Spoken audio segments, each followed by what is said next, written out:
waters of the Douro are smooth and quiet. Historically, it was quite different.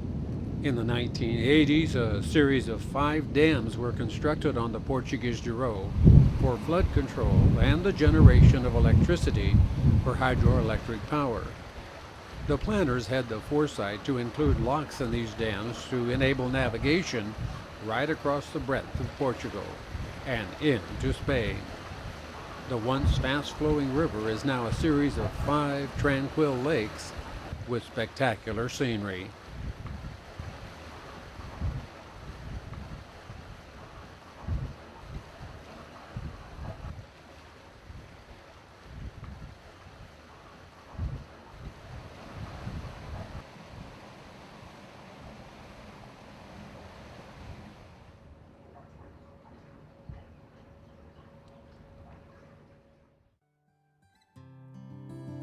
Our bus trip today is, again, through agricultural areas, mostly olives, grapes, and pecans.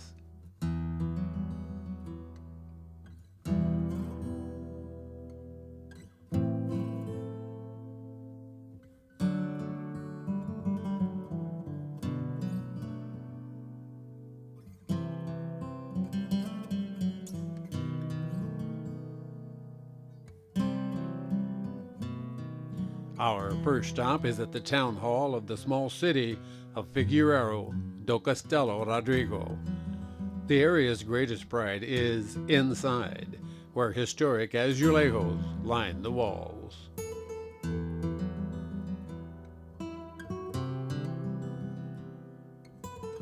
Tiles called azulejos are everywhere in Portugal. They decorate palaces, ordinary houses, park seats, fountains, shops, and railroad stations.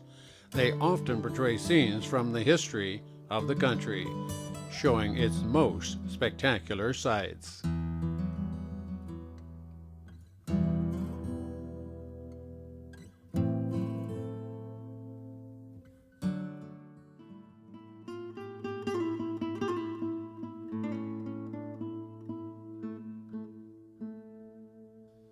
Castello Rodrigo is a tiny fortified village with encircling walls built by King Dennis in 1296.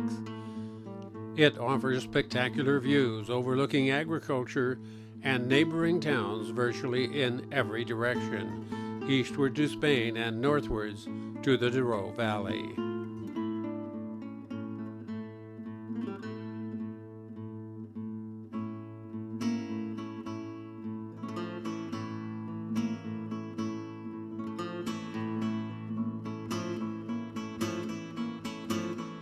Castello Rodrigo still shows the scars left by the long and constant disputes over this territory. The castle is largely in ruins from war and time, but a small contingent of citizens populates the somewhat modernized traditional houses.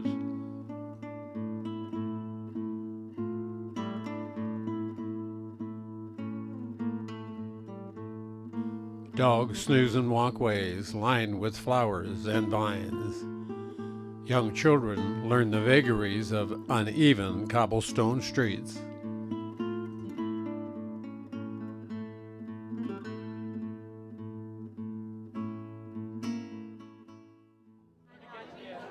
Back aboard ship, dinner is again an event. It is always served in such a relaxing and grand style.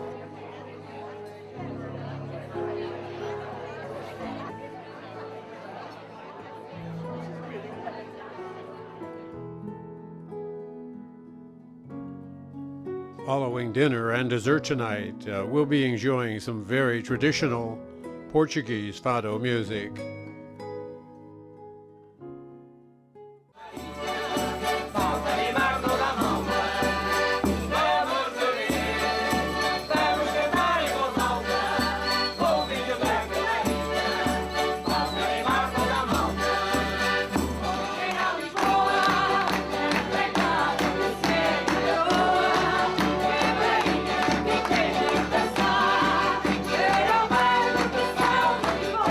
Esto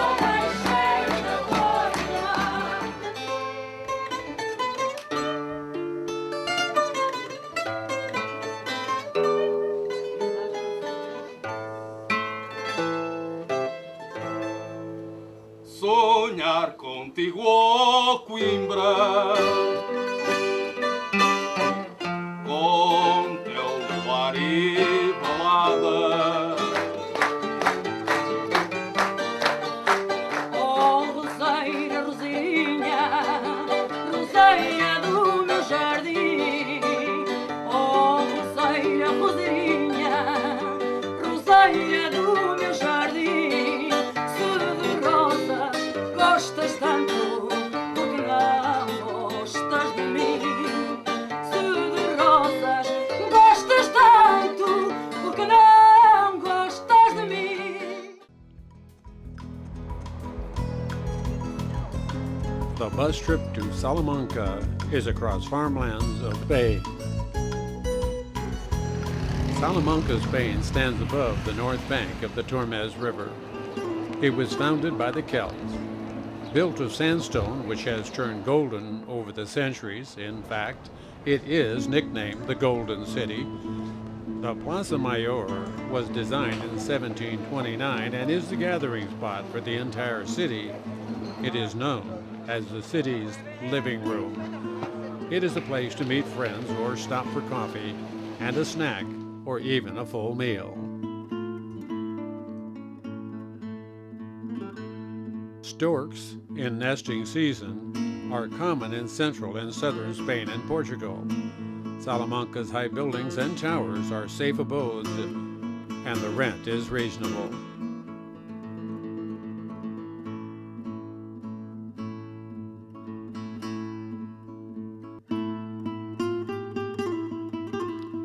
The University of Salamanca is the oldest in Spain, founded in about 1220. Many people continue to come from all parts of Spain to study at the university, and the students are a significant percentage of the city's population.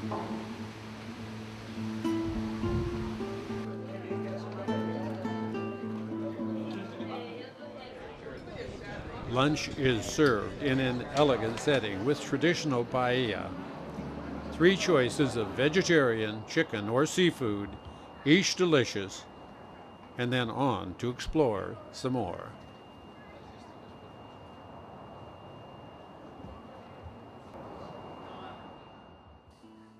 The city's first-century bridge consists of 26 arches of Roman origin. The 150-meter span elegantly crosses the Tormes River and is open only to pedestrian traffic. It was a commercial hub in the Roman Hispania and part of the Roman Silver Way, a route that crossed the west of Spain from north to south. The twin towers of the cathedrals are in fact 2 adjoining cathedrals. The 12th century building, the Romanesque Old Cathedral, was considered not grand enough, so in 1513 work began on the Gothic New Cathedral. The ride home is an easy 2 hours, and that is nap time for most. Dinner is on the top deck tonight. The weather is delightful and the food excellent. All the cuisine was appreciated, but the barbecue spare ribs were the most sought after.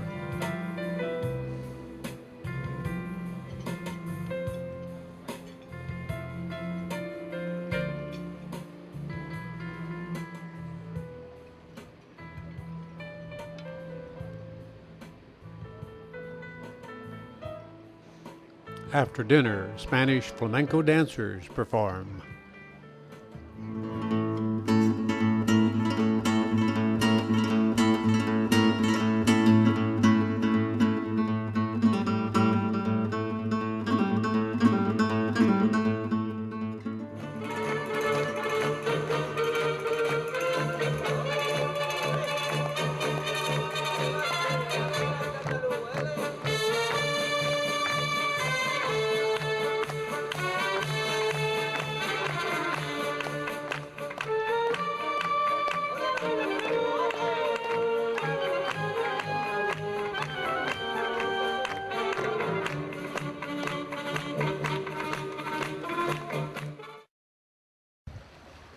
Our cruising is westward now, downriver to Porto.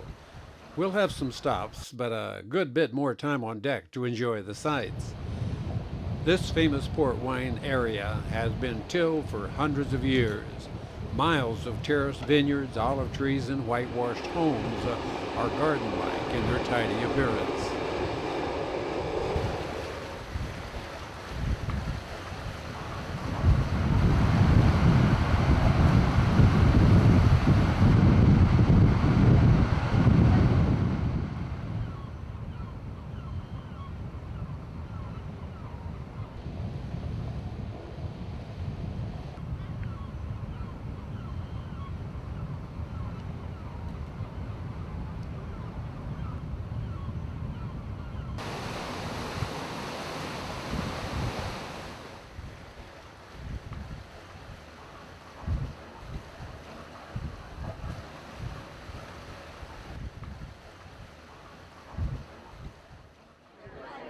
Tonight is our last night of cruising, and therefore the night of the captain's dinner. There was a special feeling in the air. For dress, the suggestion was men wear a coat and women dress accordingly. Some had planned ahead, a few had not. Not a word was said, and everyone enjoyed a relaxed and pleasant evening with good food and music.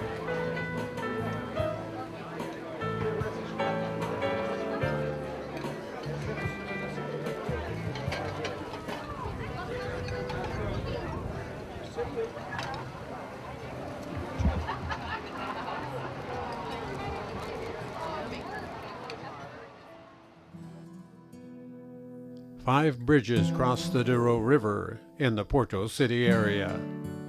In the foreground is the Ponte do Infante. Behind it is the out-of-service railroad bridge built in 1876. The third bridge is the Ponte de San Juan. The best known is Gustave Eiffel's Don Luis Bridge. Porto's iconic bridge opened in 1886. When it held the record for the longest iron arch in the world. Today the metro crosses the upper level, while the lower level is used by cars and pedestrians. For those who have visited the Eiffel Tower, it is easy to recognize Eiffel's iconic style. To the west and downriver is the Ponte de AmaVida Bridge.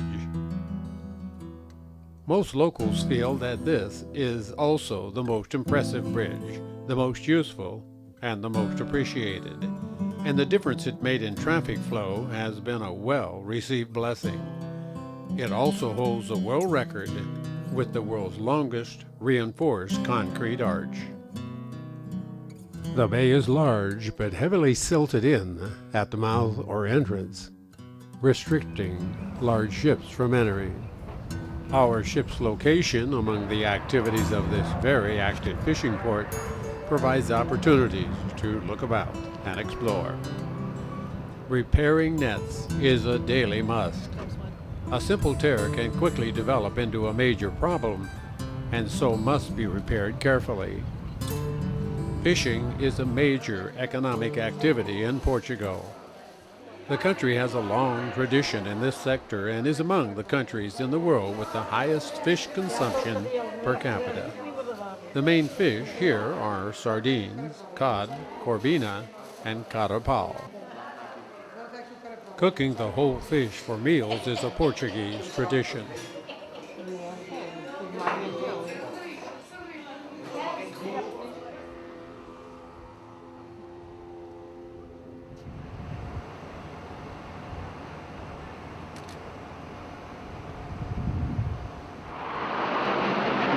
Portugal's military jet aerobatic team is named the Wings of Portugal. Today they are saluting the flyers competing in the Red Bull Air Race World Series.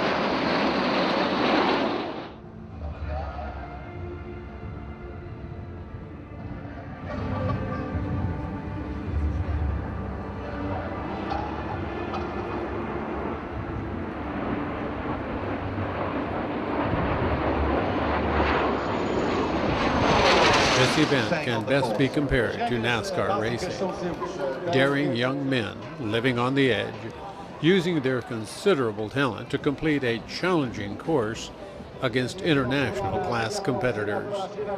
They are awarded prize money and points at each competition, depending, of course, on their placement.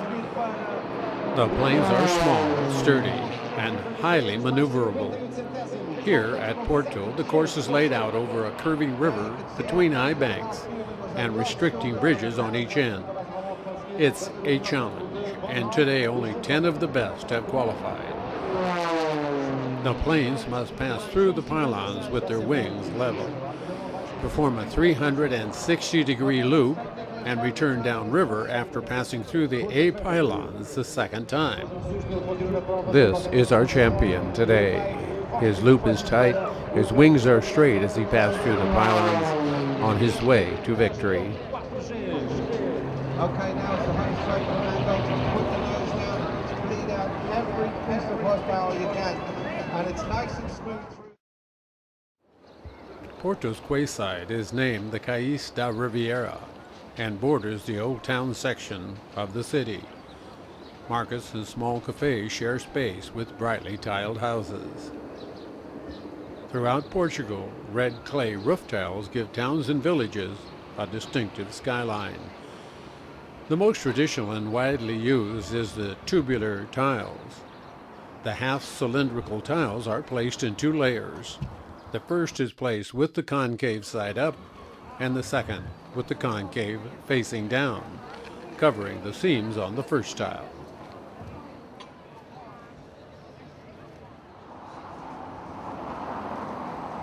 Porto has a broad mixture of architectural styles. Gothic takes the lead on most large buildings, but can vary greatly.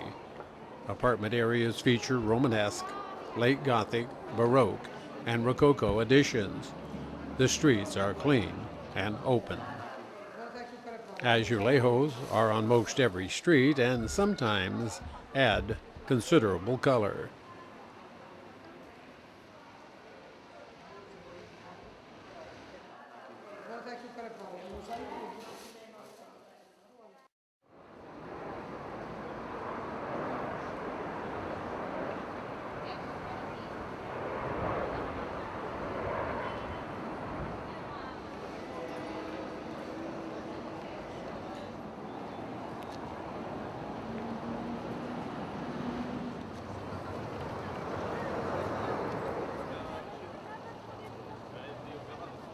The train station's lobby is beautifully decorated with the traditional blue azulejos.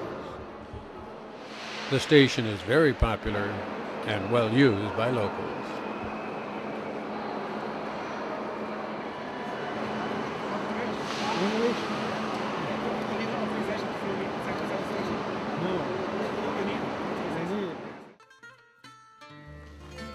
Port wine is a term synonymous with the Douro Valley.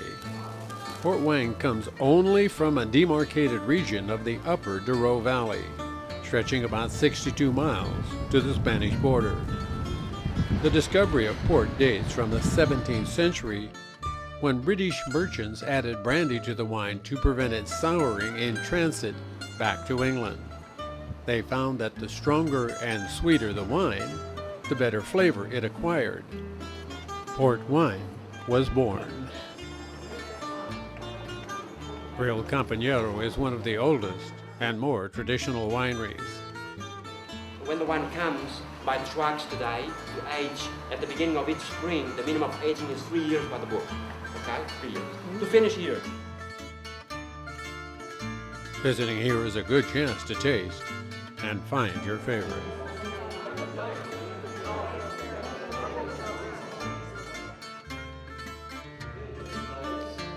Occasionally they open the old gate. Behind this are the really aged cobweb treasures. The older it is, the paler, more delicate and less fruity, and needless to say, the more expensive the port will be.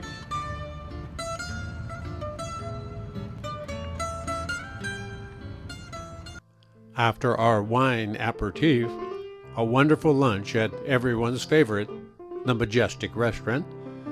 The mood is light, the music soft, and all appropriate for our continuing visit of Portugal.